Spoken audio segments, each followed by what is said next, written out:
Welcome to our voice. నేను journalist నవత. జాతీయవాదాన్ని సనాతన ధర్మాన్ని దేశానికి రెండు కండ్లుగా భావిస్తే మాతో కలిసి మీరు నినదించండి, మాకు తోడుగా నిలవండి. కింద కనిపిస్తున్న అకౌంట్ డీటెయిల్స్ కి, ఫోన్ పేకి, గూగుల్ పేకి ఆర్థికంగా చేయూతనందిస్తూ మాకు అండగా నిలవండి. ఆర్థికంగా మీ చేయూత మాకెంతో అవసరం. కొన్ని మాటలు వింటుంటే ఇంత సీనియర్ రాజకీయ నాయకులు ఇలా ఎలా మాట్లాడగలుగుతున్నారు? తెలిసి మాట్లాడుతున్నారా, తెలియక మాట్లాడుతున్నారా, లేకపోతే భయపెట్టాలని మాట్లాడుతున్నారా, జరగబోయేది ఊహించడానికి స్కెచ్ చేసి మాట్లాడుతున్నారా? ఇలా చాలా అర్థం కాని ప్రశ్నలు వస్తాయి. అలాంటి ప్రశ్న ఉత్పన్నమైంది నేను ఈ ఆర్టికల్ చదివినప్పుడు. ఇది AP7am.comలో నేను ఈ వెబ్సైట్లో ఈ ఆర్టికల్ చదివా. ఈ ఆర్టికల్ చదివినాక నిజంగా నాకు చాలా నవ్వొచ్చింది. నిజం చెప్తున్నా, సీరియస్లీ నవ్వుకున్నా. ఆ తర్వాత ఆలోచించా. దీన్ని ఆలోచింపజేయకుంటే చాలా ప్రమాదం రావచ్చేమో అనిపించింది. అందుకే ఈ వీడియో చేస్తున్నా. భారత్లో కూడా బంగ్లా తరహా హింసాత్మక నిరసనలు జరగవచ్చు. కాంగ్రెస్ నేత సల్మాన్ ఖుర్షీద్, భారత్లో కూడా బంగ్లా తరహా హింసాత్మక నిరసనలు జరగవచ్చు. సల్మాన్ సార్, ఎందుకు జరుగుతాయి? దేనికోసం జరుగుతాయి? జరుగుతాయా?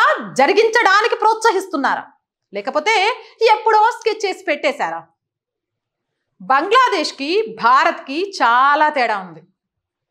బంగ్లాదేశ్ మతోన్మాదులతో నిండిపోతే అక్కడ మైనారిటీలుగా హిందువులు ఉన్నారు, ఇక్కడ మెజారిటీలుగా హిందువులు ఉన్నారు.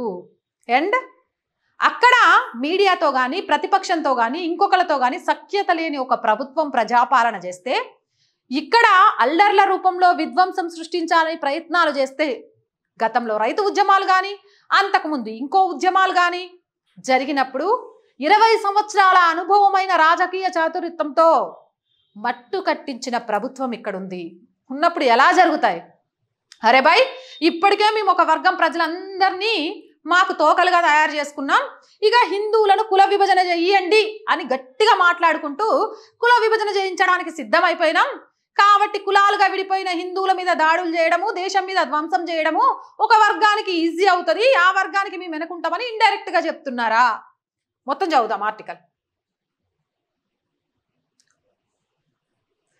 పొరుగు దేశం బంగ్లాదేశ్ నిరసనకారుల ఆందోళనతో అట్టడుతుకుతున్న విషయం తెలిసిందే.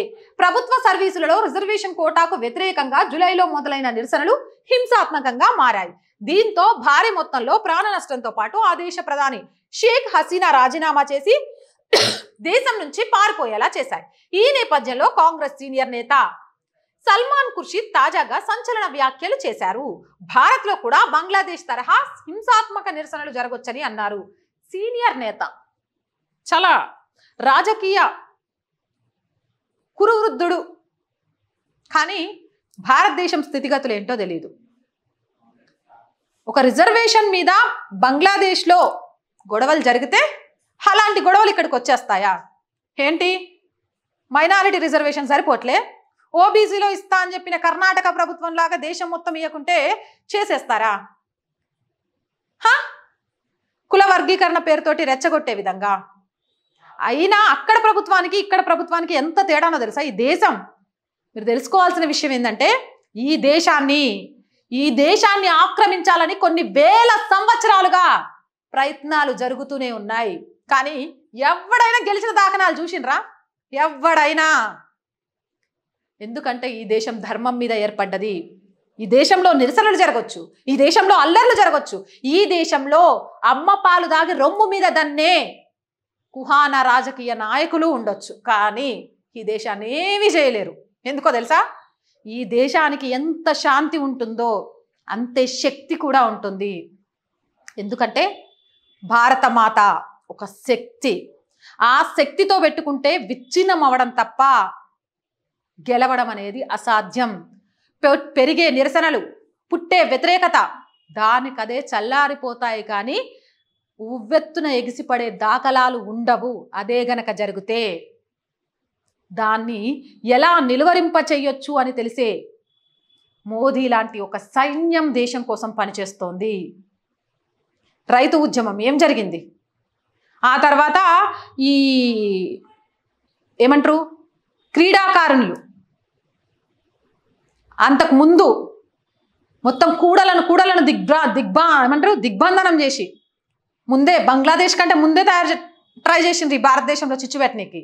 కానీ అర్థమైపోయింది, హరే బాయ్ మనం ఏం చేసినా సరే చివరి నిమిషంలో ఈ దేశంలో ఏదో పవర్ ఉందిరా, దీన్ని మాత్రం విచ్ఛిన్నం చేయలేకపోతున్నామని అర్థమైంది. చాలు, ఇక అఖండ భారత ముక్కలు ముక్కలుగా అయింది. ఇంకా ఈ భారతదేశంలో చిచ్చు పెట్టాలని చూస్తే సాధ్యమయ్యేదే కాదు.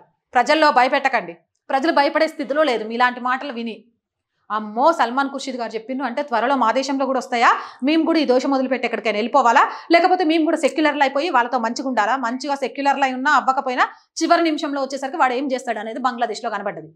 మీరు భయపెడితే భయపడిపోరు.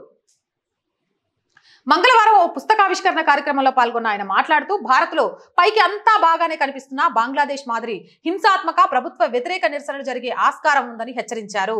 మరి దీని వెనక వ్యూహం ఎవరిది? ప్రభుత్వ వ్యతిరేక నిరసనలు చేయాలి అనే వ్యూహం ఎవరిది? ఎవరికి లాభం ఉంటుంది? ఎవరు ప్రభుత్వాన్ని కూలదోయాలని చూస్తున్నారు? ఆ అవసరం ఎవరికి ఉంది? ఎన్నికల మేనిఫెస్టో నుంచి, ఎమర్జెన్సీ టైం నుంచి, వక్ఫ్ బోర్డు అధికారాల నుంచి ఒక వర్గానికి కొమ్ము కాస్తూ ఈ రోజు మీరు కల్పిస్తున్న భయాన్ని భారతదేశంలో మొక్కలుగా పెంచింది ఎవరు? ఎరువులేసి దగ్గరుండి ప్రోత్సహించి పెంచి ఈరోజు వస్తాయి హింసలు జరుగుతాయి, బంగ్లాదేశ్ లాగా ప్రభుత్వ వ్యతిరేక నిరసనలు వస్తాయి. ఎందుకు వస్తాయి? సృష్టిస్తే వస్తాయి. అంటే మీరంతా సిద్ధమైపోయారా సృష్టించడానికి? మీరంతా సిద్ధమైపోయారా వెల్లువెత్తించడానికి? అదే కనిపిస్తోంది. అవును, బయటికి కనిపిస్తున్నంత ప్రశాంతమైన వాతావరణం భారత్లో లేదు. తెలుసు, భారత్లో చాప కింద నీరులుగా అన్యమతస్థులు విధ్వంసం సృష్టించడానికి సిద్ధంగా ఉన్నారు అని. కానీ చాప కింద నీరుగానే మాత్రమే ఉంటారు. ఎందుకు అంటే ఈ ధర్మం మీద, ఈ ధర్మ దేశం మీద ఎప్పుడైతే గట్టిగా మాట్లాడతారో చివరికి ధర్మమే గెలుస్తుంది అని వాళ్ళకు కూడా తెలుసు. ఎప్పుడు పుట్టిందో తెలిసిన మతానికి, ఎప్పుడు పుట్టాడో తెలిసిన వ్యక్తికి మరణం అనేది ఉంటుంది. కానీ ఎప్పుడు పుట్టిందో తెలియని ఒక ధర్మానికి ఓటమి అనేది ఉండదు. ఓడిపోతున్నట్టు కనిపించినా కూడా అదంతా మన భ్రమే. ఏమంటారు, చాలా పెద్దవాళ్ళు చెప్తూ ఉంటారు, సముద్రంలోని అలలు కొంచెం వెనక్కి పోగానే అది ఓడిపోయినట్టు కాదు, అంతకంటే ఎక్కువ ఉవ్వెత్తున కప్పేయడానికి వస్తున్నట్టు. సనాతన ధర్మం మీద ఏర్పడ్డ ఈ దేశం కూడా అంతే. ఈ దేశంలో మత విద్వేషాలు రెచ్చగొట్టాలనో, ప్రభుత్వ వ్యతిరేకం, ఎందుకు ప్రభుత్వ వ్యతిరేకం? ఏం తప్పు జరిగింది? ఎదుగుతున్న దేశం నా చిన్నప్పటి నుంచి చదువుకుంటూ వస్తున్నా. ఈరోజు భారతదేశం ప్రపంచంలోనే 3వ ఆర్థిక వ్యవస్థగా ఎదిగింది. దానికి ప్రభుత్వానికి వ్యతిరేకంగా నిరసనలు చేద్దామా? కరోనా లాంటి విపత్కర పరిస్థితుల్లో దేశమంతా, ప్రపంచమంతా అతలాకుతలం అవుతుంటే భారతదేశంలోని ప్రతి పౌరుడికి కనీసంగా తినడానికి ఉండాలని ఒక్కొక్కరికి 5 కిలోల చొప్పున, మళ్ళీ ఇంకో 5 సంవత్సరాలు కూడా పేదలందరికీ ఉచిత రేషన్ అందించడమే కాదు, దేశంలో ప్రజలకు ఉచిత రేషన్ అందిస్తూ కరోనా ప్రభావం పడకుండా ఉండేందుకు ఉచితంగా టీకాలిచ్చి పరాయి దేశాలకు కూడా అన్నపూర్ణగా మారినందుక? ఎందుకు ప్రభుత్వానికి వ్యతిరేకంగా నిరసనలు ఎందుకు చేయాలి? భారతదేశంలో గత 10 ఏళ్ల నుంచి ఎలాంటి ఉగ్ర దాడులు జరగనందుక ఎందుకు ప్రభుత్వానికి వ్యతిరేకంగా నినాదాలు చేయాలి? పేదరికం నుంచి 20 కోట్ల మంది జనం బయటపడ్డందుక ఎందుకు ప్రభుత్వానికి వ్యతిరేకంగా ఉద్యమాలు చేయాలి?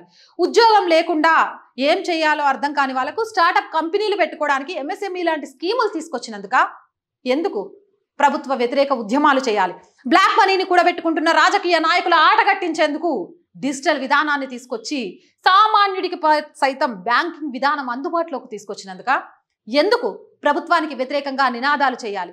విద్యార్థుల నుంచి వృద్ధుల వరకు, రైతుల వరకు కావలసినవి ఉచితాలు అనేవి కాదు, ఉపాధికి మార్గాలు చూపిస్తాము, ఎవరికి ఉచితం అవసరమో అక్కడ మాత్రమే ఆదుకుంటామని ఒక ప్రణాళికాబద్ధంగా ఈ దేశాన్ని నడిపిస్తున్నందుక ఎందుకు ప్రభుత్వానికి వ్యతిరేకంగా నిరసనలు చేయాలి? మీరు కోరుకుంటున్నట్టు కుల గణన చేయనందుక, మీరు కోరుకుంటున్నట్టు ఒక వర్గానికి ప్రాధాన్యత ఇవ్వనందుక, మీరు కోరుకుంటున్నట్టు వర్క్ అని చెప్పగానే అడుగడుగు భూమి వాళ్ళకు దాసోహం అని అప్పచెప్పనందుక ఎందుకు ప్రభుత్వానికి వ్యతిరేకంగా నినాదాలు చేయాలి? ఆ విషయం చెప్పండి. ఇక హింసాత్మక సంఘటనలు, హింస ఎవరు చేస్తున్నారు అనేది చాలా క్లియర్గా భారతదేశంలో పుట్టిన ప్రతి పౌరుడు కూడా గమనిస్తూనే ఉన్నాడు. సిఏఏ ఎన్ఆర్సీకి వ్యతిరేకంగా ఆగ్నేయ ఢిల్లీలోని షాహీన్ బాగ్లో జరిగిన అల్లర్లు దేశవ్యాప్తంగా ప్రభావం చూపాయని ఈ సందర్భంగా సల్మాన్ ఖుర్షీద్ గుర్తు చేశారు. అవును, సిఏఏకి వ్యతిరేకంగా జరిగాయి. ఏమైంది? ఎందుకొద్దు సిఏఏ అనేది ఎందుకొద్దు మీరు చెప్పండి. అలాగే ఎన్ఆర్సీ ఎందుకొద్దు? ఈ రోజు ఏ దేశంలో ఎక్కడ గొడవ జరిగినా దరిదాపు ముస్లిమ్స్ కోసమే అంటూ కొన్ని దేశాలు క్రిస్టియన్ల కోసమే అంటూ కొన్ని దేశాలు, బౌద్ధం కోసమే అంటూ కొన్ని దేశాలు ఉన్నా కూడా ఎక్కడ ఏ అల్లకల్లోలం రాని వాళ్ళు భారతదేశంలోకి ఎందుకు రావాలి? అందరూ భారతదేశంలోకి జొరబడి శరణార్థులమని, చొచ్చుకొచ్చినమని ఇక్కడ ఓటు బ్యాంక్ రాజకీయాల కోసం కొన్ని ప్రభుత్వాలు వాళ్ళకు కావాల్సిన కార్డులను ఇచ్చి పెంచి పోషిస్తుంటే ఈ దేశంలో పుట్టినోడు ఎక్కడికి పోవాలి? హిందూగా ఇంకెక్కడ బ్రతకాలి? ఎవడైనా భారతదేశాన్ని కాదని ఏ దేశంలోనైనా హిందూగా బ్రతకగలుగుతాడా? బ్రతకలేడు. హిందువుగా గర్వంగా చెప్పుకొని బ్రతకగలిగే ఏకైక దేశం ఈ భారతదేశం. ఎందుకు తీసుకురాకూడదు సిఏఏ? ఎందుకు అమలు చేయకూడదు ఎన్ఆర్సీ? సమాధానం చెప్పండి. అక్కడ జరిగినాయి గుర్తుపెట్టుకోండి. షాహీన్ బాగ్లో అప్పుడు, మళ్ళీ ఇప్పుడు దాన్ని అమలు చేయడానికి చాలా రాష్ట్రాలు ఏమంటారు, హిమంత విశ్వశర్మ, యోగి లాంటి వాళ్ళు కఠినం చేస్తాండ్రు కాబట్టి జరుగుతాయని హెచ్చరిస్తాన్రా. జరిగినది న్యాయం. ఈ దేశంలో పుట్టిన వాళ్ళం ఎక్కడికి పోవాలి? ఈ దేశంలో బ్రతుకుతున్న హిందువులం ఎక్కడికి పోవాలి? హిందువులను శరణార్థులుగా ఏ దేశమైనా రాణిస్తుందా చెప్పండి? కానీ సనాతన ధర్మం మీద ఏర్పడ్డ ఈ దేశంలో ఎవరు పడితే వాళ్ళు వచ్చేయచ్చు, ఎవరు పడితే వాళ్ళు ఈ దేశంలో వనరులన్నింటినీ దోచేసుకోవచ్చు. అలా కాదు అంటే మాత్రం విధ్వంసం జరుగుద్దట. ఎక్కడి న్యాయం సార్ ఇది? మైనారిటీగా ఉన్న ఆ దేశాల్లో మా బ్రతుకులంతే, మెజారిటీగా ఉన్న ఈ దేశాల్లో మా బ్రతుకులంతే, మీ తలరాతలంతే, బ్రతకండి అంటే హిందువులు ఎందుకు ఊరుకుంటారు? మహిళలు నాయకత్వం వహించిన ఈ నిరసనలు దాదాపు 100 రోజుల పాటు కొనసాగాయి అన్నారు. మహిళలు కాదు, మహిళలే దీనికోసం నాయకత్వం వహించలేదు. ఒక కుట్రపూరితంగా జరిగిందని తెలిసింది. అందుకే 100 రోజుల తర్వాత విచ్ఛిన్నమైంది. నేను అదే చెప్తున్నా. దేశంలో అల్లర్లు సృష్టించడానికి ఇలాంటి షాహీన్ బాగు, రైతు ఉద్యమాలు, క్రీడాకారుల ముసుగులో చాలా జరిగినాయి. కానీ ఏమైనాయి? 100 రోజులు, 110 రోజులు, 120 రోజులు. ధర్మో రక్షిత రక్షిత హాను ధర్మ మార్గంలో ప్రభుత్వం వెళుతూ వస్తే విచ్ఛిన్నమైపోయాయి. అయితే ఈ నిరసనలో పాల్గొన్న చాలా మంది ఇప్పటికీ జైల్లో ఉన్నందున ఆయన దీని విఫలమైన ఆందోళనగా పేర్కొన్నారు. ఏదేమైనా కానీ ఒక రాజకీయ ఏమంటారు మేధావిగా, అనుభవం ఉన్న నేతగా భారత్లో కూడా ఇలా జరుగుతాయని ప్రజలను భయపెట్టే విధంగా సల్మాన్ ఖుర్షీద్ చేసిన వ్యాఖ్యలు ఈరోజు నాకైతే హాస్యాస్పదంగా ఉన్నాయి. జరుగుతాయి అని హెచ్చరిస్తున్నారా? జరగడానికి మార్గం ఉంది అని చెప్తున్నారా? ఎదుర్కోవడానికి మరి ఎలాంటివి చెప్పకుండా పాత ఉద్యమాలను గుర్తు చేసి మరి రెచ్చగొట్టే ప్రయత్నం చేస్తున్నారు అంటే దీని వెనక ఉన్న ఆంతర్యం ఏంటి అనేది మీరే కామెంట్ సెక్షన్లో పెట్టండి. ఇలాంటి మోర్ వీడియోస్ కోసం మన ఛానల్ని వెంటనే సబ్స్క్రైబ్ చేయండి. ప్లీజ్ ఈ ఛానల్కి మీ అందరి ఆర్థిక సహాయం అవసరం. సపోర్ట్ చేయండి, అలాగే షేర్ చేయండి, లైక్ చేయండి. ఫైనల్గా నేను ఒకటి చెప్తున్నా, ఏదేమైనా కానీ మనందరం భారతీయులం. మనందరం ఏ ఏ కులాల్లో పుట్టినా గతంలో మనం చేసే చేతి వృత్తులను బట్టి వర్ణాలు ఉండేవి. బ్రిటిష్ కాలంలో కుల వ్యవస్థను తీసుకొచ్చి ఏం చేశారు అనేది చాలా క్లియర్గా మనకు తెలుసు. అంబేద్కర్ గారి దగ్గర నుంచి మిగిలిన వాళ్ళందరూ కూడా ఇస్లాం గురించి ఏం మాట్లాడారు అనేది మీకు తెలుసు. కాబట్టి ఆ ఉచ్చులో పడకుండా మేము హిందువులం అని గర్వంగా చెబుతూ మేము ఈ దేశాన్ని రక్షించుకోవడానికి ఒక ఆయుధంగా, ఒక సైనికుడిగా మారడానికి ఎప్పుడు సిద్ధంగా ఉంటామనే విధంగా బ్రతకండి. మీ చుట్టూ ఉన్న వాళ్ళు బ్రతికేయడానికి ఒక స్ఫూర్తిగా నిలవండి. మీ పిల్లలకు చిన్నప్పటి నుంచే భారతీయ తత్వాన్ని, జాతీయవాదాన్ని నేర్పించండి. జై హింద్.